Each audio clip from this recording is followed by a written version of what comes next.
ಆತ್ಮೀಯ ವಿದ್ಯಾರ್ಥಿಗಳೇ, ನಾನು ಕೆ ಎಸ್ ಮಠಪತಿ, ಸಮಾಜಶಾಸ್ತ್ರದ ಉಪನ್ಯಾಸಕ.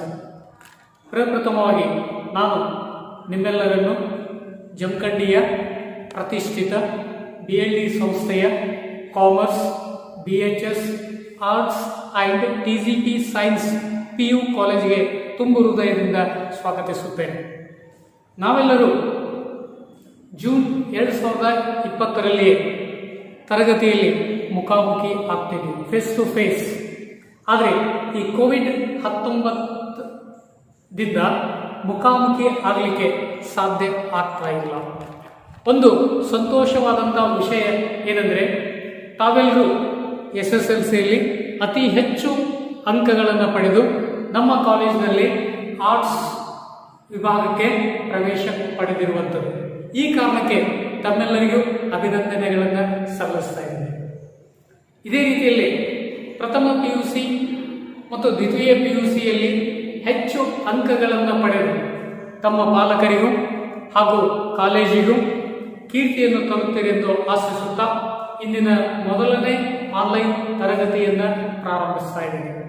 ಇದಕ್ಕಿಂತ ಪೂರ್ವದಲ್ಲಿ ಈ ಆನ್ಲೈನ್ ತರಗತಿಗಳನ್ನು ಪ್ರಾರಂಭಿಸಲಿಕ್ಕೆ ಅನುಮತಿ ನೀಡಿದ BLD ಸಂಸ್ಥೆಯ ನಿರ್ದೇಶಕರಾದ ಅರುಣ್ ಕುಮಾರ್ ಶಹಾಜಿಯವರು, ಆಡಳಿತಾಧಿಕಾರಿಗಳಾದ ಪ್ರೊಫೆಸರ್ SH ನಗಲಿ ಸರ್ ಮತ್ತು ಪ್ರಾಚಾರ್ಯರಾದ ಪ್ರೊಫೆಸರ್ VL ನಾರಾಯಣಕರ್ ಸರ್ ಇವರಿಗೂ ಧನ್ಯವಾದಗಳನ್ನು ಅರ್ಪಿಸ್ತಾ ಇದ್ದೇನೆ.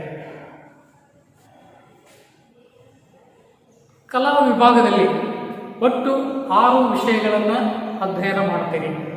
ಅವುಗಳಲ್ಲಿ ಭಾಷೆಗೆ ಸಂಬಂಧಪಟ್ಟಂತೆ 2, ಕನ್ನಡ ಅಥವಾ ಹಿಂದಿ ಅಥವಾ ಉರ್ದು ನಮ್ಮ ಕಾಲೇಜಿನಲ್ಲಿ ಆಯ್ಕೆಗಳಿರುವಂಥದ್ದು. ಈ 3 ವಿಷಯಗಳಲ್ಲಿ ಒಂದನ್ನು ನೀವು ಆಯ್ಕೆ ಮಾಡಿಕೊಳ್ತಾ ಇದ್ದೀರಿ. ಇನ್ನು ಕಲಾ ವಿಭಾಗದ ವಿಷಯಗಳು ಇತಿಹಾಸ, ಅರ್ಥಶಾಸ್ತ್ರ, ರಾಜ್ಯಶಾಸ್ತ್ರ ಮತ್ತು ಸಮಾಜಶಾಸ್ತ್ರ. ಇವುಗಳನ್ನು ಸೋಷಿಯಲ್ ಸೈನ್ಸಸ್ ಅಂತ ಹೇಳಿ ಕರೆಯುತ್ತಾರೆ. ಇವುಗಳಲ್ಲಿ ನಾನು ಸಮಾಜಶಾಸ್ತ್ರವನ್ನು ಬೋಧನೆ ಮಾಡ್ತಾ ಇದ್ದೀನಿ. ಇದು ಬ್ರಿಡ್ಜ್ ಕೋರ್ಸ್ ಅಥವಾ ಸೇತುಬಂಧ. ಅಂದರೆ ನೀವು ಈಗಾಗಲೇ ಹಿಂದಿನ ತರಗತಿಯಲ್ಲಿ ಏನನ್ನು ಅಧ್ಯಯನ ಮಾಡಿದಿರಿ ಮತ್ತು ಈ ವರ್ಷ ಏನನ್ನ ಅಧ್ಯಯನ ಮಾಡ್ತೀರಿ ಅನ್ನುವಂಥದ್ದನ್ನು ತಿಳಿದುಕೊಳ್ಳುವುದಾಗಿದೆ. According to first PUC Sociology Textbook Committee 2013-14, the syllabus of first PUC Sociology is divided into 8 chapters.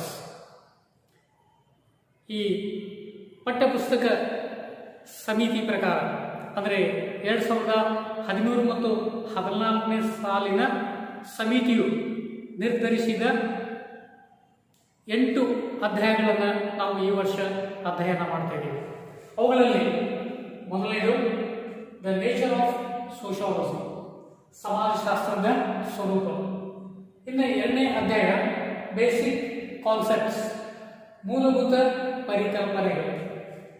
ಇಲ್ಲಿ 3ನೇ ಅಧ್ಯಾಯ ಸೋಷಿಯಲ್ ಪ್ರೊಸೆಸಸ್, ಸಾಮಾಜಿಕ ಪ್ರಕ್ರಿಯೆಗಳು. ಇನ್ನು 4ನೇ ಅಧ್ಯಾಯ ಕಲ್ಚರ್ ಆ್ಯಂಡ್ ಸೋಷಲೈಸೇಷನ್, ಸಂಸ್ಕೃತಿ ಮತ್ತು ಸಾಮಾಜಿಕರಣ ಅನ್ನುವಂಥದ್ದು. ಇನ್ನು 5ನೇ ಅಧ್ಯಾಯ ಸೋಷಿಯಲ್ ಇನ್ಸ್ಟಿಟ್ಯೂಷನ್ಸ್, ಸಾಮಾಜಿಕ ಸಂಸ್ಥೆಗಳು ಅನ್ನುವಂಥದ್ದು. ಇನ್ನು 6ನೇ ಅಧ್ಯಾಯ ಸೋಷಿಯಲ್ ಚೇಂಜ್ ಅಥವಾ ಸಾಮಾಜಿಕ ಪರಿವರ್ತನೆ ಬಗ್ಗೆ ನಾವು ಅಧ್ಯಯನ ಮಾಡ್ತೇವೆ. ಇನ್ನು 7ನೇ ಅಧ್ಯಾಯದಲ್ಲಿ ಸೋಷಿಯಲ್ ರಿಸರ್ಚ್, ಸಾಮಾಜಿಕ ಸಂಶೋಧನೆ ಅನ್ನುವಂಥ ಒಂದು ಪಾಠವನ್ನು ನಾವು ಅಧ್ಯಯನ ಮಾಡ್ತೀವಿ.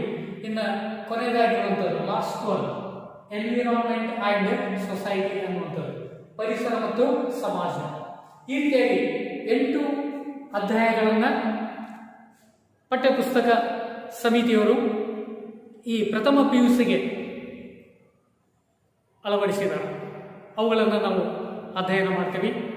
ಇನ್ನು ಇದಕ್ಕಿಂತ ಪೂರ್ವದಲ್ಲಿ ಈಗಾಗಲೇ ತಮಗೆ ಹೇಳಿರುವಂತೆ ನಾನು ದಿಸ್ ಈಸ್ ಬ್ರಿಡ್ಜ್ ಕೋರ್ಸ್ ಅನ್ನುವಂಥದ್ದು ಅಥವಾ ಸೇತುಬಂಧ ಅನ್ನುವಂಥ ಕಾರ್ಯಕ್ರಮ ಅನ್ನುವಂಥದ್ದು.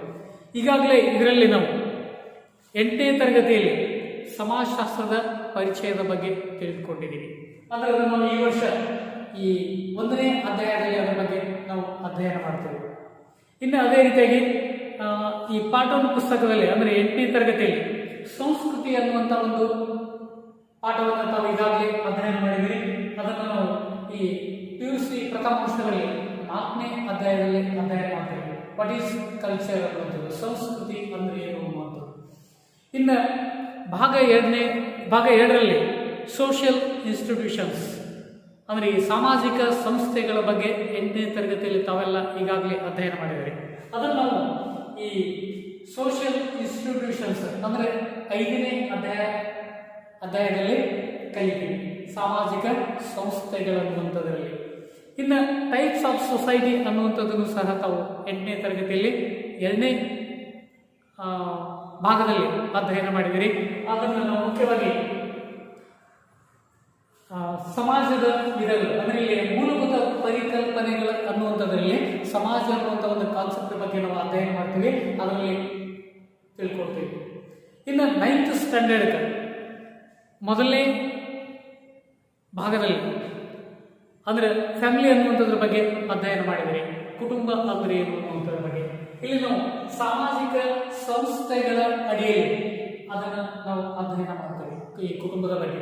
ಅದರಲ್ಲಿ ಮುಖ್ಯವಾಗಿ ಕುಟುಂಬ, ವಿವಾಹ, ಧರ್ಮ ಮತ್ತು ಶಿಕ್ಷಣ ಅನ್ನುವಂಥ ಪ್ರಮುಖವಾದಂಥ 4 ಸಂಸ್ಥೆಗಳ ಬಗ್ಗೆ ನಾವು ಅಧ್ಯಯನ ಮಾಡ್ತೇವೆ. ಫ್ಯಾಮಿಲಿ, ರಿಲಿಜನ್, ಎಜುಕೇಷನ್, ಈ ರೀತಿಯಾಗಿ ಸಂಸ್ಥೆಗಳ ಬಗ್ಗೆ ನಾವು ಅಧ್ಯಯನ ಮಾಡ್ತೇವೆ. ಇನ್ನು ಅದೇ 2ನೇ ಭಾಗದಲ್ಲಿ 9th ಸ್ಟ್ಯಾಂಡರ್ಡ್ಗೆ ಸೋಷಿಯಲೈಸೇಷನ್ ಅನ್ನುವಂಥದ್ರ ಬಗ್ಗೆ ಅಧ್ಯಯನ ಮಾಡಿದ್ದೇವೆ, ಸಾಮಾಜಿಕರಣ ಅನ್ನುವಂಥದ್ದು. ಇಲ್ಲಿ ನಾವು 4ನೇ ಪಾಠದಲ್ಲಿ ಈ ಸಾಮಾಜಿಕರಣ ಅನ್ನುವಂಥದ್ರ ಬಗ್ಗೆ ಅಧ್ಯಯನ ಮಾಡ್ತೇವೆ, ಸೋಷಿಯಲೈಸೇಷನ್ ಅನ್ನುವಂಥದ್ರ ಬಗ್ಗೆ. ಇನ್ನು 2ನೇ ಭಾಗದಲ್ಲಿ ಅಂದರೆ 9th ಸ್ಟ್ಯಾಂಡರ್ಡ್ದಲ್ಲಿ 2ನೇ ಭಾಗದಲ್ಲಿ ಸೋಷಿಯಲ್ ಚೇಂಜ್ ಅನ್ನುವಂಥದ್ರ ಬಗ್ಗೆ ಅಧ್ಯಯನ ಮಾಡಿದಿರಿ, ಸಾಮಾಜಿಕ ಪರಿವರ್ತನೆ ಅನ್ನುವಂಥದ್ದು. ಇಲ್ಲಿ ಸಾಮಾಜಿಕ ಪರಿವರ್ತನೆ ಅನ್ನುವಂಥದ್ದು ನಾವು ಪ್ರಥಮ PUCಯಲ್ಲಿ 6ನೇ ಅಧ್ಯಾಯದಲ್ಲಿ ಅದನ್ನು ಕಲಿತೀವಿ, ಸಾಮಾಜಿಕ ಪರಿವರ್ತನೆ ಅನ್ನುವಂಥದ್ದು. ಇನ್ನು ಈ ಕಮ್ಯುನಿಟಿ ಅನ್ನುವಂಥದ್ರ ಬಗ್ಗೆ ತಾವು ಈಗಾಗಲೇ 9th ಸ್ಟ್ಯಾಂಡರ್ಡಲ್ಲಿ ಕಲಿತೀವಿ, ಸಮುದಾಯ ಅನ್ನುವಂಥದ್ದು. ಈ ಸಮುದಾಯ ಅನ್ನುವಂಥದ್ದನ್ನು ನಾವು ಪ್ರಥಮ PUCಯಲ್ಲಿ ಬೇಸಿಕ್ ಕಾನ್ಸೆಪ್ಟ್ಸ್ ಅನ್ನುವಂಥ ಅಧ್ಯಯನದ ಅಡಿಯಲ್ಲಿ ಇದನ್ನು ನಾವು ಅಧ್ಯಯನ ಮಾಡ್ತೇವೆ, ಮೂಲಭೂತ ಪರಿಕಲ್ಪನೆಗಳು ಅನ್ನುವಂಥದ್ದು. ಇನ್ನು ತಾವೆಲ್ಲ 10th ಸ್ಟ್ಯಾಂಡರ್ಡ್ದಲ್ಲಿ ಪಾರ್ಟ್ 1ದಲ್ಲಿ ಸಾಮಾಜಿಕ ಸ್ತರ ವಿನ್ಯಾಸದ ಬಗ್ಗೆ ಅಧ್ಯಯನ ಮಾಡಿದ್ದೀರಿ. ಈ ಸಾಮಾಜಿಕ ಸ್ತರ ವಿನ್ಯಾಸದ ಬಗ್ಗೆ ಸ್ವಲ್ಪ ನಾವು ಪ್ರಥಮ PUCಯಲ್ಲಿ ಅಧ್ಯಯನ ಮಾಡ್ತೀವಿ. ಅದೇ ರೀತಿಯೊಳಗೆ ಲೇಬರ್ ಅನ್ನುವಂಥದ್ದು ಅಥವಾ ದುಡಿಮೆ ಅನ್ನುವಂಥದ್ರ ಬಗ್ಗೆ ಬರ್ತದೆ. ಈ ದುಡಿಮೆ ಅನ್ನುವಂಥದ್ರ ಬಗ್ಗೆ ಸ್ವಲ್ಪ ಅಲ್ಲಲ್ಲಿ ಅದು ಲಿಂಕ್ ಆಗ್ತಾ ಹೋಗ್ತದೆ. ನೆಕ್ಸ್ಟ್ ಇನ್ನು 2ನೇ ಭಾಗದಲ್ಲಿ ಸಾಮಾಜಿಕ ಚಳುವಳಿಗಳು, ಸೋಷಿಯಲ್ ಮೂಮೆಂಟ್ಸ್ ಅನ್ನುವಂಥದ್ದನ್ನ ಮುಖ್ಯವಾಗಿ ನಾವು ಪ್ರಥಮ PUCಯಲ್ಲಿ ಅಧ್ಯಯನ ಮಾಡದೇ ಹೋದರೂ ದ್ವಿತೀಯ PUCಯಲ್ಲಿ ಇದ್ರ ಬಗ್ಗೆ ಒಂದು ಅಧ್ಯಾಯವನ್ನು ನಾವು ಅಧ್ಯಯನ ಮಾಡ್ತೇವೆ, ಸೋಷಿಯಲ್ ಮೂಮೆಂಟ್ಸ್ ಅನ್ನುವಂಥದ್ರ ಬಗ್ಗೆ. ಇನ್ನು ಲಾಸ್ಟ್ ಇರುವಂಥದ್ದು ಸಾಮಾಜಿಕ ಸಮಸ್ಯೆಗಳು, ಸೋಷಿಯಲ್ ಪ್ರಾಬ್ಲಮ್ಸ್ ಅನ್ನುವಂಥದ್ದು.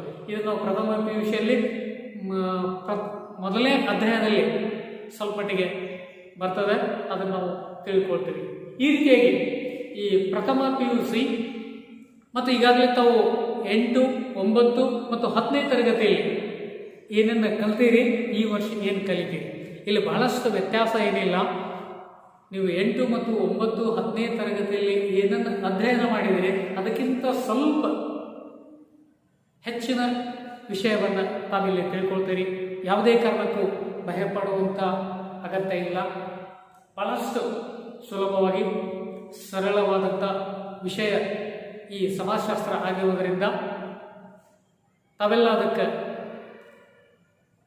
ಆಸಕ್ತಿಯಿಂದ ಕೇಳಿ ಪ್ರತಿದಿನ ಈ ವಿಡಿಯೋ ಪಾಠಗಳನ್ನು ನೋಡಿದಾಗ ಪ್ರತಿ ವಿಷಯಕ್ಕೂ ಒಂದೊಂದು ನೋಟ್ಬುಕ್ಗಳನ್ನು ಮಾಡಿ ಅದರಲ್ಲಿ ನೋಟ್ ಮಾಡ್ತಾ ಹೋದರೆ, ಪಾಯಿಂಟ್ಸ್ಗಳನ್ನು ಬರಿತಾ ಹೋದರೆ ಭಾಳಷ್ಟು ಸುಲಭವಾಗಿ ವಿಷಯಗಳನ್ನು ಅರ್ಥ ಮಾಡಿಕೊಳ್ಳಲಿಕ್ಕೆ ಸಾಧ್ಯ ಆಗ್ತದೆ.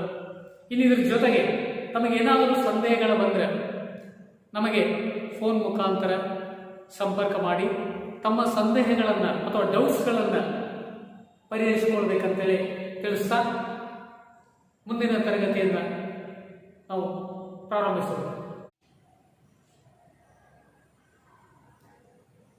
ವಿದ್ಯಾರ್ಥಿಗಳೇ, ಇವತ್ತು ನಾವು ಸಮಾಜಶಾಸ್ತ್ರ ಎಂದರೇನು, ವಾಟ್ ಈಸ್ ಸೋಷಿಯಾಲಜಿ ಅನ್ನೋದ್ರ ಬಗ್ಗೆ ಇವತ್ತು ತಿಳ್ಕೊಳ್ಳೋಣ. ಮಾನವ ತಾನು ವಾಸಿಸುವ ಪರಿಸರವನ್ನು, ತನ್ನನ್ನು ಆವರಿಸಿದ ನಿಸರ್ಗವನ್ನು ಮತ್ತು ತಾನೇ ಸೃಷ್ಟಿಸಿದ ಸಾಮಾಜಿಕ ಜಗತ್ತನ್ನು ಹೆಚ್ಚು ಆಳವಾಗಿ ಮತ್ತು ನಿಖರವಾಗಿ ಅರ್ಥ ಮಾಡಿಕೊಳ್ಳುವ ಪ್ರಯತ್ನವನ್ನು ಮಾಡುತ್ತಲೇ ಬಂದಿದ್ದಾನೆ. ಈ ಪರಿಶ್ರಮದಲ್ಲಿ ಹಲವಾರು ಬಗೆಯ ವಿಜ್ಞಾನಗಳ ಉಗಮಕ್ಕೆ ಕಾರಣ ಆಗಿದೆ. Humans are trying to understand more deeply and accurately the nature of the environment in which they live and the social world that has created them. This effort has led to the emergence of many different sciences. ಈ ವಿಜ್ಞಾನಗಳನ್ನು ಮುಖ್ಯವಾಗಿ ಎರಡು ಭಾಗಗಳನ್ನಾಗಿ ವಿಂಗಡಿಸಲಾಗಿದೆ. These sciences are mainly divided into two parts: natural or physical sciences. ನೈಸರ್ಗಿಕ ಅಥವಾ ಭೌತ ವಿಜ್ಞಾನಗಳು. ನೈಸರ್ಗಿಕ ವಿಜ್ಞಾನಗಳು ಭೌತಿಕ ಜಗತ್ತನ್ನು ವೈಜ್ಞಾನಿಕವಾಗಿ ಅಧ್ಯಯನ ಮಾಡ್ತವೆ. ನೈಸರ್ಗಿಕ ವಸ್ತುಗಳ ಭೌತಿಕ ಲಕ್ಷಣಗಳ ಬಗ್ಗೆ ಅಧ್ಯಯನ ಮಾಡ್ತವೆ. Natural sciences study the physical world scientifically. The physical properties of natural objects are studied. ಇವುಗಳಿಗೆ ಉದಾಹರಣೆಗಳಂತಂದ್ರೆ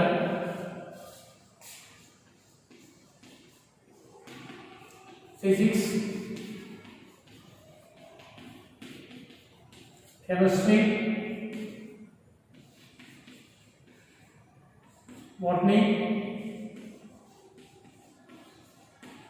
zoology, astronomy,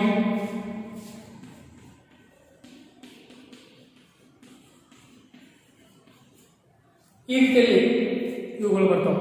ಅಂದರೆ ಈ ನೈಸರ್ಗಿಕ ಅಥವಾ ಭೌತ ವಿಜ್ಞಾನಗಳ ಅಡಿಯಲ್ಲಿ ಇಲ್ಲಿ ಮೊದಲನೇದು ಭೌತಶಾಸ್ತ್ರ,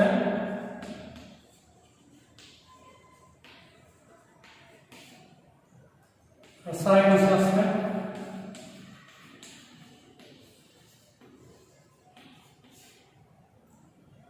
ಸಸ್ಯಶಾಸ್ತ್ರ,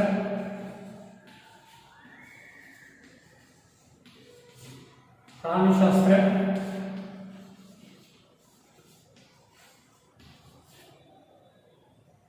ಖಗೋಳಶಾಸ್ತ್ರ,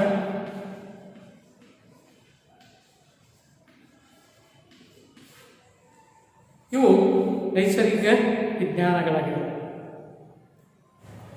ಇನ್ನು ಎರಡನೇದಾಗಿ ಸಮಾಜ ವಿಜ್ಞಾನಗಳು, ಸೋಷಿಯಲ್ ಸೈನ್ಸಸ್, ಸಮಾಜ ವಿಜ್ಞಾನಗಳು ಮಾನವ ವರ್ತನೆಯ ವಿಭಿನ್ನ ಅಂಶಗಳನ್ನು ಅಧ್ಯಯನ ಮಾಡುವಂತಹ ಪರಸ್ಪರ ಸಂಬಂಧಿತವಾದ ಅಧ್ಯಯನ ಶಾಸ್ತ್ರಗಳನ್ನು ಸಮಾಜ ವಿಜ್ಞಾನಗಳೆನ್ನುತ್ತಾರೆ. Social sciences are interrelated sciences that study different aspects of human behavior. For example, history, ಇತಿಹಾಸ, economics, ಅರ್ಥಶಾಸ್ತ್ರ, political science, ರಾಜ್ಯಶಾಸ್ತ್ರ, anthropology, ಮಾನವಶಾಸ್ತ್ರ, psychology, ಮನಃಶಾಸ್ತ್ರ, sociology, ಸಮಾಜಶಾಸ್ತ್ರ. ಈ ರೀತಿ ಇವು ಮಾನವನ ವರ್ತನೆಯ ವಿಭಿನ್ನ ಅಂಶಗಳ ಬಗ್ಗೆ ಅಧ್ಯಯನ ಮಾಡ್ತಾ ಇದ್ದಾವೆ. ಇನ್ನು ಸಮಾಜ ವಿಜ್ಞಾನಗಳ ಸಮೂಹಕ್ಕೆ ಇತ್ತೀಚೆಗೆ ಸೇರಿಕೊಂಡಂಥ ಸಮಾಜಶಾಸ್ತ್ರವು ಮಾನವ ಸಮಾಜದ ಸಮಗ್ರ ಅಧ್ಯಯನವನ್ನು ತನ್ನ ಉದ್ದೇಶವನ್ನಾಗಿ ಇಟ್ಕೊಂಡಿದೆ. A recent addition to the group of social sciences, sociology aims at comprehensive study of human society. ಆದ್ದರಿಂದ ಸಮಾಜಶಾಸ್ತ್ರವನ್ನು ಸಮಾಜದ ವಿಜ್ಞಾನ ಅಂತೇಳಿ ಕರೀತಾರೆ.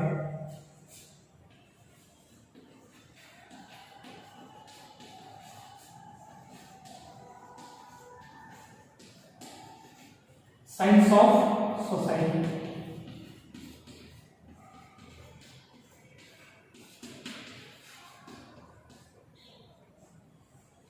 ಸೈನ್ಸ್ ಆಫ್ ಸೊಸೈಟಿ ಅಂತೇಳಿ ಕರೀತಾ ಇರುವಂಥದ್ದನ್ನು ಕಾಣ್ತೇವೆ.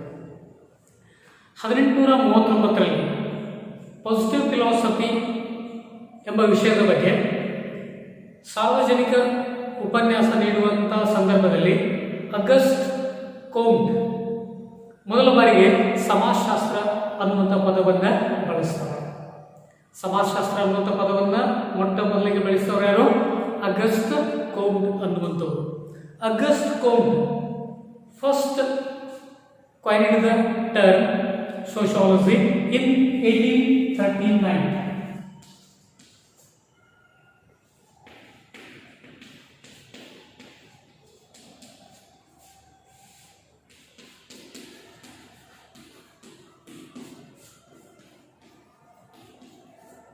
August Comte first coined the term sociology in 1839 when giving a public lecture on the subject of positive philosophy.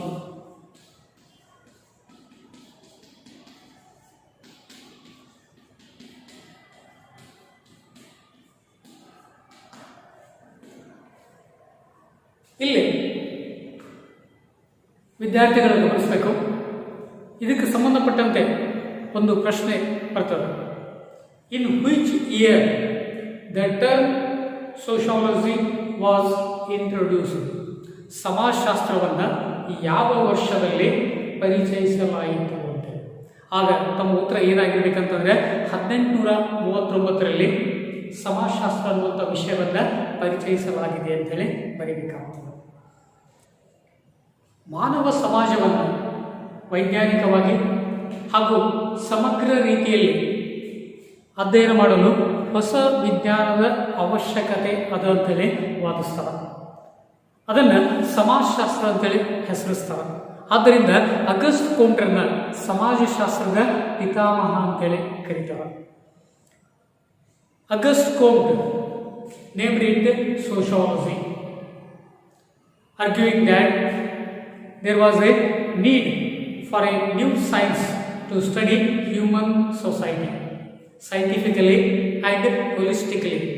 Hence, Auguste Comte is called the father of sociology. ಇಲ್ಲಿಯೂ ಸಹಿತ ಇನ್ನೊಂದು ಪ್ರಶ್ನೆ ತಮಗೆ ಬರ್ತದೆ. Who is called the father of sociology ಅಥವಾ ಸಮಾಜಶಾಸ್ತ್ರದ ಪಿತಾಮಹ ಅಂತೇಳಿ ಯಾರನ್ನ ಕರೀಲಾಗ್ತದೆ? ಅಗಸ್ಟ್ ಕೋಂಟ್ರನ್ನ ಸಮಾಜಶಾಸ್ತ್ರದ ಪಿತಾಮಹ ಅಂತೇಳಿ ಕರೀಲಾಗ್ತದೆ. ನೆಕ್ಸ್ಟ್, ಸಮಾಜಶಾಸ್ತ್ರ ಪದದ ಉತ್ಪತ್ತಿ. ಸಮಾಜಶಾಸ್ತ್ರ ಪದದ ಉತ್ಪತ್ತಿ. ಸೋಷಿಯಾಲಜಿ ಎಂಬ ಪದವು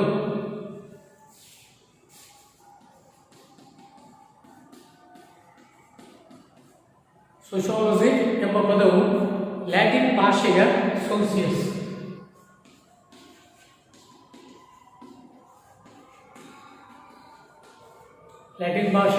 ಸೋಸಿಯಸ್ ಮತ್ತು ಗ್ರೀಕ್ ಭಾಷೆಯ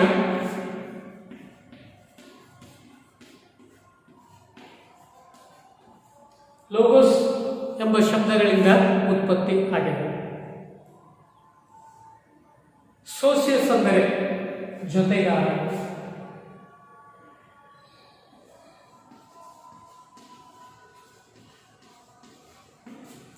ಸಹಚರ ಮತ್ತು ಸಮಾಜ ಎಂದರ್ಥ. ಸೋಸಿಯಸ್ ಅಂದರೆ ಜೊತೆಗಾರ, ಸಹಚರ ಮತ್ತು ಸಮಾಜ ಎಂದರ್ಥ. ಇನ್ನು ಲಾಗಸ್ ಅಂದರೆ ಶಾಸ್ತ್ರ ಅಥವಾ ಅಧ್ಯಯನ ಅಂತ ಅರ್ಥ. ಶಾಸ್ತ್ರ ಅಥವಾ ಅಧ್ಯಯನ ಅಂತೇಳಿ ಅರ್ಥ. Dear students, the term sociology is derived from Latin word socius, means companion.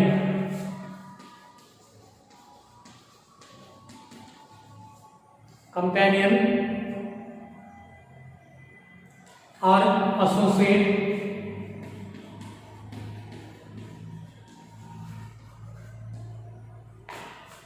and society. And society.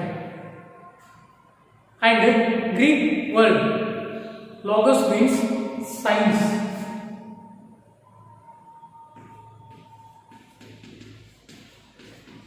Or study.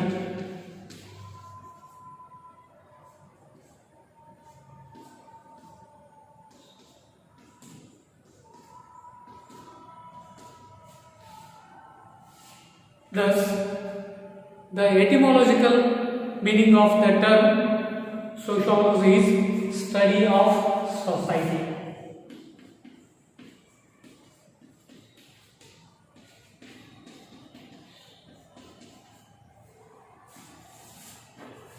Study of society. Sociology ಎಂದರೇನು ಅಂತ ಕೇಳಿದಾಗ sociology is the study of society ಅಂತ ಹೇಳಿ ತಾವು ಉತ್ತರವನ್ನು ಬರೀಬೇಕು. ಇನ್ನು ನಾವು ಈಗ ಅಧ್ಯಯನ ಮಾಡುವಂಥದ್ದು ಡೆಫಿನಿಷನ್ಸ್ ಆಫ್ ಸೋಷಿಯಾಲಜಿ, ಸಮಾಜಶಾಸ್ತ್ರದ ವ್ಯಾಖ್ಯೆ. ಸಮಾಜಶಾಸ್ತ್ರ ಎಂದರೇನು ಅನ್ನೋದ್ರ ಬಗ್ಗೆ ಹಲವಾರು ಸಮಾಜ ವಿಜ್ಞಾನಿಗಳು ತಮ್ಮದೇ ಆದಂಥ ವ್ಯಾಖ್ಯೆಗಳನ್ನು ನೀಡಿದ್ದಾರೆ. ಅವುಗಳಲ್ಲಿ ಅತ್ಯಂತ ಪ್ರಮುಖವಾದಂಥ ಕೆಲವು ವಾಕ್ಯಗಳನ್ನು ನಾವು ಇವತ್ತು ಅಧ್ಯಯನ ಮಾಡೋಣ. ಇಲ್ಲಿ ಮೊದಲನೇದಾಗಿ ಆಗಸ್ಟ್ ಕೋಮ್ಟ್ ಇವರೊಂದು ಸಮಾಜಶಾಸ್ತ್ರದ ಬಗ್ಗೆ ಒಂದು ವ್ಯಾಖ್ಯೆಯನ್ನು ಕೊಟ್ಟಿದ್ದಾರೆ. ಸಮಾಜಶಾಸ್ತ್ರವು ನಿಸರ್ಗ ಸಹಜವಾದ ಹಾಗೂ ಸ್ಥಿರ ರೂಪದ ನಿಯಮಗಳಿಗೆ ಒಳಪಟ್ಟ ಸಾಮಾಜಿಕ ವಿದ್ಯಮಾನಗಳ ವಿಜ್ಞಾನವಾಗಿದ್ದು, ಅಂತಹ ನಿಯಮಗಳನ್ನು ಕಂಡುಕೊಳ್ಳುವುದೇ ಅದರ ಶೋಧನೆಯ ಉದ್ದೇಶ ಆಗಿದೆ ಅಂತ. ಅದರಲ್ಲಿ ಸಮಾಜಶಾಸ್ತ್ರವು ನಿಸರ್ಗ ಸಹಜವಾದ ಹಾಗೂ ಸ್ಥಿರ ರೂಪದ ನಿಯಮಗಳು ಅಂದರೆ ಯಾವ ರೀತಿಯಾಗಿ ನಿಸರ್ಗದಲ್ಲಿ ಸಹಜತೆಯಿಂದ ಕೂಡಿರುವಂಥ ಘಟನೆಗಳು ಜರುಗ್ತವೋ ಮತ್ತು ಸ್ಥಿರವಾಗಿದವೋ ಅದೇ ರೀತಿಯೊಳಗೆ ಸಮಾಜದಲ್ಲಿಯೂ ಸಹಿತ ಹಂತವುಗಳವ. ಅಂದರೆ ನಿಸರ್ಗದಲ್ಲಿ ಬದಲಾವಣೆಯನ್ನು ನಾವು ಕಾಣ್ತೀವಿ, ಚೇಂಜನ್ನು ಕಾಣ್ತೀವಿ. ಅದೇ ರೀತಿ ಸಮಾಜದಲ್ಲಿಯೂ ಸಹಿತ ಬದಲಾವಣೆಯನ್ನು ಕಾಣ್ತೀವಿ. ಅಂದರೆ ನಿಸರ್ಗ ಸಹಜವಾದ ಹಾಗೂ ಸ್ಥಿರ ರೂಪದ ನಿಯಮಗಳಿಗೆ ಒಳಪಟ್ಟ ಸಾಮಾಜಿಕ ವಿದ್ಯಮಾನಗಳು, ಅದರಲ್ಲಿ ಸಮಾಜಕ್ಕೆ ಸಂಬಂಧಪಟ್ಟಂತೆ ಅದನ್ನು ಅನ್ವಯಿಸಬೇಕಾಗ್ತದೆ. ಅಂದರೆ ಸಮಾಜದಲ್ಲಿಯೂ ಬದಲಾವಣೆಗಳಾಗ್ತವೆ. ಇನ್ನೊಂದು ಉದಾಹರಣೆ ಅಂತಂದರೆ ಈ ಸ್ಟ್ರಾಟಿಫಿಕೇಶನ್ ಅಥವಾ ಸ್ಥಳ ವಿನ್ಯಾಸ ಅನ್ನುವಂಥದ್ದು. ಇದನ್ನು ನಾವು ಭೂಗರ್ಭ ಶಾಸ್ತ್ರದ ಅಲ್ಲಿ ಅಧ್ಯಯನ ಮಾಡ್ತೇವೆ. ಈ ಭೂಗರ್ಭ ಶಾಸ್ತ್ರದಲ್ಲಿ ಅಂದರೆ ಭೂಮಿಯಲ್ಲಿ ಯಾವ ರೀತಿಯಾಗಿ ಪದರುಗಳವ ಅದೇ ರೀತಿಯಾಗಿ ಸಮಾಜದಲ್ಲಿಯೂ ಸಹಿತ ಪದರುಗಳವ. ಅದಕ್ಕೆ ಉದಾಹರಣೆ ಅಂತಂದ್ರೆ ಕಾಸ್ಟ್ ಸಿಸ್ಟಮ್ ಅದ, ಕ್ಲಾಸ್ ಸಿಸ್ಟಮ್ ಅದ, ಹಿಂದೆ ಎಸ್ಟೇಟ್ ಸಿಸ್ಟಮ್ ಅಂತ ಇತ್ತು. ಈ ರೀತಿಯಾಗಿ ಸಾಮಾಜಿಕ ವಿದ್ಯಮಾನಗಳ ಅಧ್ಯಯನ ಮಾಡುವುದು ಅದರ ಒಂದು ವಿಜ್ಞಾನ ಆಗಿದೆ ಅಂತ. ಇಂತಹ ನಿಯಮಗಳನ್ನು ಕಂಡುಕೊಳ್ಳುವುದೇ ಇದರ ಶೋಧನೆಯ ಉದ್ದೇಶ ಆಗಿದೆ ಅಂತೇಳಿ ಆಗಸ್ಟ್ ಕೋಮ್ಟ್ ಅವರು ಇದನ್ನ ವ್ಯಾಖ್ಯಾನಿಸ್ತಾರೆ. Auguste Comte sociology is the science of social phenomena subject to natural and invariable laws, the discovery of which is the object of investigation ಅಂತ. ವಿದ್ಯಾರ್ಥಿಗಳೇ, ಈ ವ್ಯಾಖ್ಯೆಗಳಂತಂದ ಬಂದಾಗ ಇವುಗಳನ್ನು ಬಹಳಷ್ಟು ಸಲ ಓದಿಕೊಂಡು ನೆನಪಿನಲ್ಲಿ ಇಟ್ಕೊಳ್ಬೇಕಾದಂಥ ಅವಶ್ಯಕತೆ ಇದೆ. ಯಾಕಂತಂದರೆ define sociology according to Auguste Comte ಈ ರೀತಿಯಾದಂಥ ಪ್ರಶ್ನೆಗಳನ್ನು ಕೇಳುವಂಥ ಸಾಧ್ಯತೆಗಳು ಹೆಚ್ಚಾಗಿರ್ತವೆ. ಇನ್ನು ಎರಡನೇ ಒಂದು ವ್ಯಾಖ್ಯೆ H.M. ಜಾನ್ಸನ್ ಅವರ ಪ್ರಕಾರ ಸಾಮಾಜಿಕ ಸಮೂಹಗಳ ಬಗೆಗಿನ ವೈಜ್ಞಾನಿಕ ಅಧ್ಯಯನವೇ ಸಮಾಜಶಾಸ್ತ್ರ ಅಂತಲೇ ಹೇಳಿದ್ದಾರೆ. ಅದರಲ್ಲಿ ಸಾಮಾಜಿಕ ಸಮೂಹಗಳಂತಂದ್ರೆ ಮಾನವ ಸಂಬಂಧಗಳಿಂದ ಒಟ್ಟುಗೂಡಿರುವ ಯಾವುದೇ ಜನಸಂಗ್ರಹವನ್ನು ಸಾಮಾಜಿಕ ಸಮೂಹ ಅಂತೇಳಿ ಕರೀತಾರೆ. ಅಂದರೆ ಈಗ ವಿದ್ಯಾರ್ಥಿಗಳ ಗುಂಪು ಅಂತ ಕಾಣ್ತೀವಿ. ಇಲ್ಲಿ ವಿದ್ಯಾರ್ಥಿಗಳಂತಂದಾಗ ಇಲ್ಲಿ ಒಂದು ಸಂಬಂಧವನ್ನು ಕಾಣ್ತೀವಿ, ಕ್ಲಾಸ್ಮೇಟ್ಸ್ ಅಥವಾ ಸಹಪಾಠಿಗಳನ್ನುವಂಥ ಸಂಬಂಧವನ್ನು ನಾವು ಕಾಣ್ತೀವಿ. ಈ ರೀತಿ ಅಥವಾ ಒಂದು ಕುಟುಂಬದಲ್ಲಿ ಗಂಡ, ಹೆಂಡತಿ ಮತ್ತು ಮಕ್ಕಳು ಅನ್ನುವಂಥವರು ಒಂದು ಗುಂಪನ್ನು ಕಾಣ್ತೀವಿ. ಎಲ್ಲೂ ಸಹಿತ ಸಾಮಾಜಿಕ ಸಂಬಂಧಗಳನ್ನು ಕಾಣ್ತೀವಿ. ಸೋಷಿಯಲ್ ರಿಲೇಷನ್ಸ್ ಅಂದರೆ husband, wife and their children. ಈ ರೀತಿ ಒಳಗೆ ಮಾನವ ಸಂಬಂಧಗಳಿಂದ ಒಟ್ಟುಗೂಡಿರುವಂಥ ಯಾವುದೇ ಜನಸಂಗ್ರಹವನ್ನು ಸಾಮಾಜಿಕ ಸಮೂಹ ಅಂತೇಳಿ ಕರೆದಾರ. ಅದರಲ್ಲಿ ಈ ಸಾಮಾಜಿಕ ಸಮೂಹಗಳ ಬಗ್ಗೆ ವೈಜ್ಞಾನಿಕವಾಗಿ ಅಧ್ಯಯನ ಮಾಡುವಂಥದ್ದನ್ನು ಸಮಾಜಶಾಸ್ತ್ರ ಅಂತೇಳಿ ಎಚ್.ಎಂ. ಜಾನ್ಸನ್ ಅವರು ಕರೆದಾರ. ನಾವು ಯಾವುದೇ ಒಂದು ಗುಂಪನ್ನು ನೋಡಿದ್ರೆ ಆ ಗುಂಪಿನಲ್ಲಿ ಸಾಮಾಜಿಕ ಸಂಬಂಧಗಳಿರುವುದು ಸ್ಪಷ್ಟ ಆಗ್ತದೆ. ಅದರಲ್ಲಿ ಕಾರ್ಮಿಕರು ಮತ್ತು ಮಾಲೀಕರು ಇಂಥ ಸಂಬಂಧ ಅಂದರೆ ಲೇಬರ್ ಆ್ಯಂಡ್ ಓನರ್, ಈ ಸಂಬಂಧವನ್ನು ನಾವು ಎಲ್ಲಿ ಕಾಣ್ತೀವಿ? ಫ್ಯಾಕ್ಟ್ರಿಗಳಲ್ಲಿ ಕಾಣ್ತೀವಿ.